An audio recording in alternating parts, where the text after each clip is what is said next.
Hey everyone, today we're going to be looking at the process to make this mixed media assemblage art, and I'll give you some tips on how to make your own. So we always start with a white canvas, and first of all I'm going to say that I switched my setup and I'm now in my art studio, which is still in my house, so you will still see my cats from time to time. In fact, my black cat makes an appearance in this video later on. And the second thing I want to say is that I switched from regular canvas on wooden backs to the flat board canvas because it's easier to frame.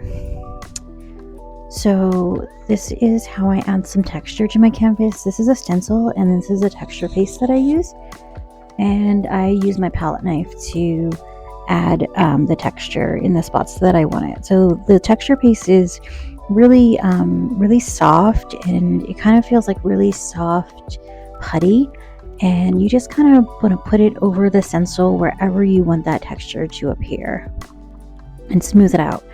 If you don't have a palette knife, you can use anything really. You can use your finger, you can use a popsicle stick, whatever is flat that you have around that you want to use. So you can do the whole thing in this texture, but I'm only choosing a couple spots here and there to add texture to. I don't want to do the whole thing.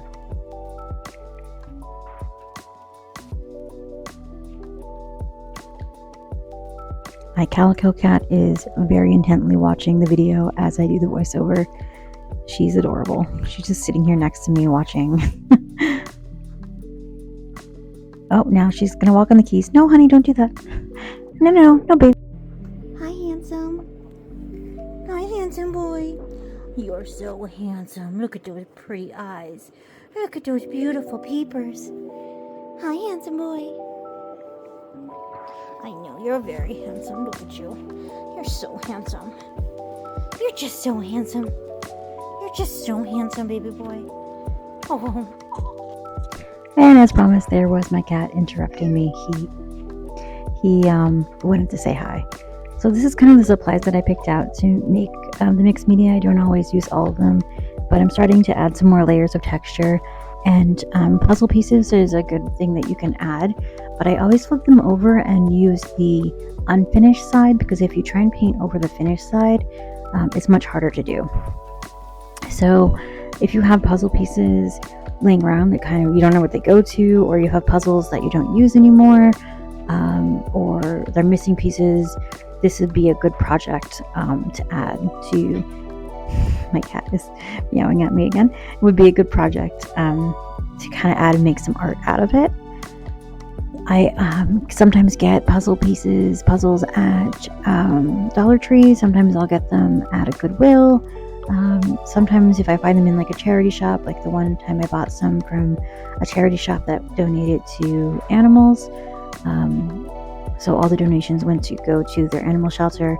I bought some puzzles off them, and they did say, oh, well, there's some pieces missing. I'm like, I don't care. I'm not using them for a puzzle. This is what I use them for.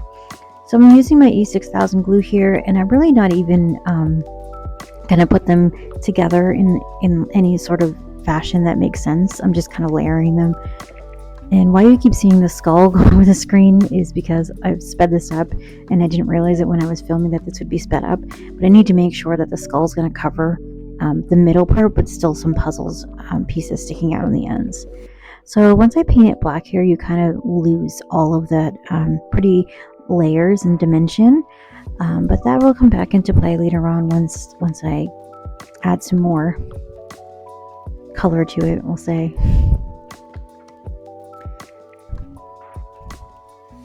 Also, when you're doing this kind of artwork, you want to look at it from every angle, because you're going to see some spots that are missing the paint if you don't look at every angle. So this is what you get right now if you order from my Etsy shop. It's just a little tiny grab bag. This is what I'm sending out. It could change in the future, but it's got some stickers and some fun little things in it, just in case, if you want to order something, that's what you'll get. So at this point, I take a picture and kind of put a layout of what I want it to look like, and I could change it from here, and I do change it a little bit later on, but I like to kind of just lay things out and see where I want them to go, and then I reference it later on. So when I'm doing my assembly here, I kind of reference that photo. So that piece of wood there is from these little tiny wooden kids. This one's from Lowe's. You can also get them at Dollar Tree. The one from Lowe's is free, but they do have them at Dollar Tree as well. They're in either the craft section or the toy section, and it's usually like a wooden airplane or a car or something. And I usually just use the parts for different things like this. So that's where that wooden plank came from. The skull is from Michael's Halloween. I saw it in their Halloween section and I was just like, well, I need that. Obviously, I need that. And these are like little wooden gears because I knew I wanted to do something kind of steampunk-like. So how I get my ideas, this is a question I get a lot, is like, how do I get my inspiration? How do I get my ideas for these sort of assemblage arts? And I can tell you there's usually one of two ways. Usually I start with, I want to make an assemblage art that is this color. And then I start with that and I just kind of pick random things. Other times I'll find something like this skull and think, well, I want to make something based on this. Hey guys, if you like this sort of content and you like watching my art process, as well as seeing my 3 cats just be cats during the whole process, give the channel a like and a subscribe. And if there's anything you want to purchase, just reach out to me on social. Thanks. So that's kind of my 2 methods. Either I find something while I'm out thrifting, or I find something at a store somewhere and I think, oh, I want to make a canvas out of this. Or I just have like a color idea in my head and then I kind of go from there. Like I want to make one that's green and purple, for example, and then I'll just pick random things and lay them on a canvas and see how I feel about it. And from there it could change. I may not want to, it might change a lot before the final product, but you'll see that here. I do change a lot of the elements. My cat is meowing at me again. So this is actually from Dollar Tree. I think I've only ever found it once there, but it's like a little metal, it almost looks like lace, but it's metal. And I use some scissors here to cut it. It's not really thick, so you can use regular scissors to cut it with. But I thought it would be really cool for this sort of steampunk inspired artwork and kind of give it this kind of edgy vibe to it. I don't know what else I would use it for, but sometimes I find these random things like this and I just think they're super cool and I don't see them often, so I pick it up and they just sit in a bin in my art room until I find a spot for them. Yes, Princess, my cat is meowing. I don't know if you guys can hear her, but she's being very needy today. She just wants to cuddle. She's very sweet. She's a very sweet girl. She has made many appearances on my conference calls at my new job, and everyone comments how pretty she is and how cute she is, and I'm like, she knows she's spoiled. They're all spoiled. They're all spoiled, because that's the only way you can have pets, right? Whether it's a dog or a cat, you have to spoil them. It's the only way.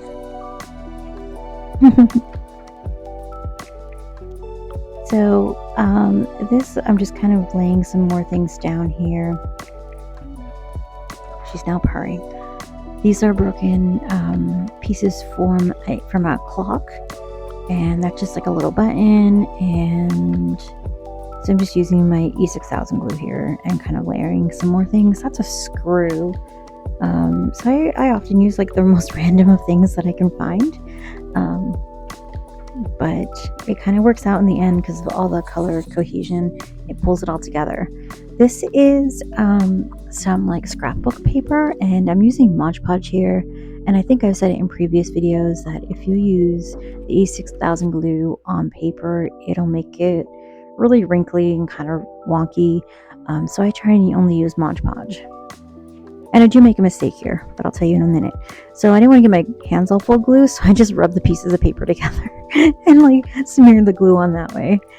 So the mistake I made here is after the paper is down and dry, I had to put some things on top of it to weigh it down so it dries even and flat. I forgot to put a Mod Podge top coat on top. And I think I've mentioned this previously that sometimes with the paper, if it's a really dark color or maybe it's just the brand, when I put my top coat on, it like gives it this white discoloration and it looks like powder's laying on top. So I always put a layer of Mod Podge on top after the paper's dry, and just to protect it from that. I forgot with this one, but I did do it before I put the top coat on. I remembered right before I put my top coat on, and I was like, no, I gotta put my layer of Mod Podge. So I did put it in there, so it didn't get that weird powdery thing on it. But I didn't record that part. I forgot. But just keep that in mind if you make your own art like this. I don't end up using that little Fleur-de-Lis. I completely forgot about it. So this is how I make a steampunk inspired hot air balloon, and I didn't speed up most of this process so you can see what that looks like. So what I put down there was a Christmas ball that is cut in half. It was already cut in half because I used one previously, so sorry you didn't get to see that part. And this is just a piece of cardboard that I had sitting around, and I'm just kind of trying to make it more rounded because that's going to be the basket. And I did speed up the painting part of this, but I wanted you guys to see this process in case you ever want to make your own for your own project. So I'm trying to round it out here. It's not really working. I need to make it a little bit smaller. I'm just trying to wind it around this thread here to kind of make it more pliable, but it wasn't really working too well. So then I painted them all. They did need a second coat. So I had extra paint left over, so I just kind of put some more on the canvas there. And then this is drywall tape. You can just get this at any hardware store. Basically, it feels like plastic. And I'm going to cover my bottom piece of cardboard that's going to be my basket in it. And then I'm going to cut off the excess. Yeah, turn it over so you can actually see where you're cutting. That's smart.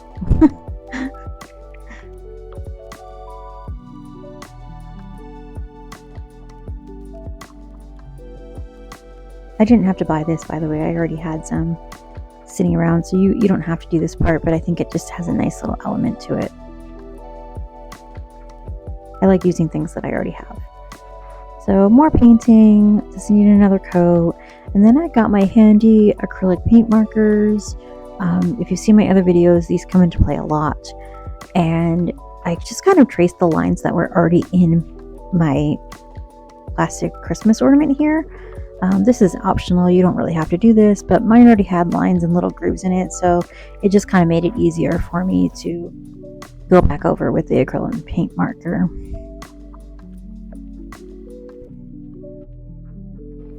Hi, buddy. What's up? What's up, honey? You're so cute. You're so cute, buddy. What's up, honey? He was being very needy. He just kept coming down like, Mom, what are you doing? Why are you down here instead? So this is going to be the bottom of my basket. It's going to go inside. So I just want to cut it to that size and just quickly paint it over it. And now I'm getting hot glue, and I burned myself here. And just stick it inside that basket in behind it, so you don't really have to, you don't see that part too much. This is some chain from a necklace that was broken. And this is how I make like the kind of the lines that connect the top of the hot air balloon to the basket part.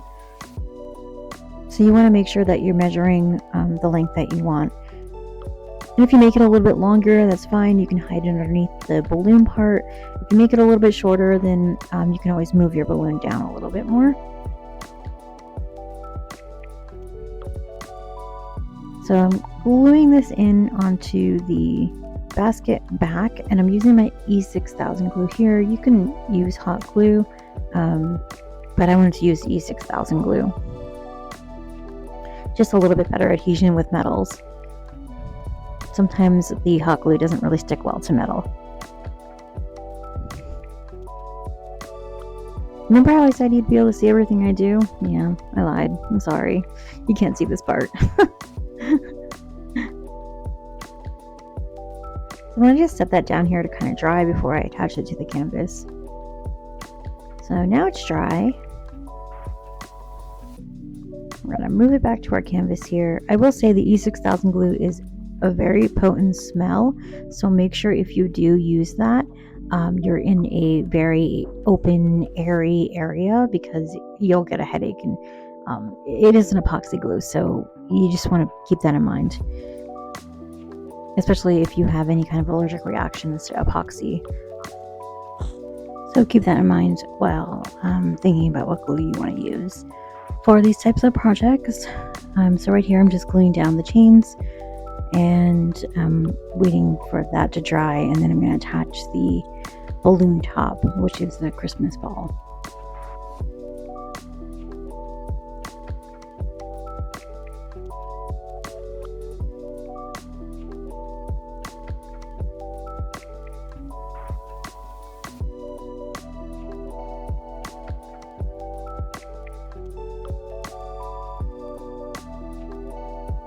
They do sell this with a smaller nozzle, but I find it's not really worth the price you pay for the smaller bottles.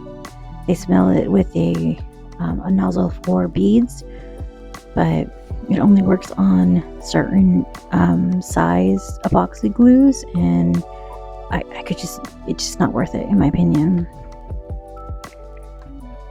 So there it is, what it looks like on the canvas. And I think it's really cute, considering it was made out of garbage. And so at this point, I wanted to make sure that when I added this cord here, that it's not going to be underneath the frame. So I measured the frame and then put the cord in there to make sure that it's not going to be overlapping underneath the frame, because it's going to push the frame up. So something to keep in mind when you're making something like this: if you're going to frame it, you need to leave a little bit around your edges for anything that's 3D, so it doesn't bump up your frame on the one side and make it look uneven. So I took the frame off, and now I'm just painting the parts that haven't been painted yet. Kind of going over some spots that needed another coat to it, and just adding a little bit more color here. So this is gold, and just adding a little bit on my paintbrush here and just kind of dusting it over some of the spots. And then bronze, did the same thing. So there are some spots that I didn't like, and I did end up going back over with black then, because I thought that it was just too much in one spot. So if you do end up putting too much color in one place, just know you can always go back over it. It's not a big deal. At this point, I wasn't sure if I wanted to add silver, but I decided, yeah, I did want to add silver. So adding some silver here. My cat is back to meow at me. And here's the finished product. So I hope you liked it. Until next time, stay spooky, my friends.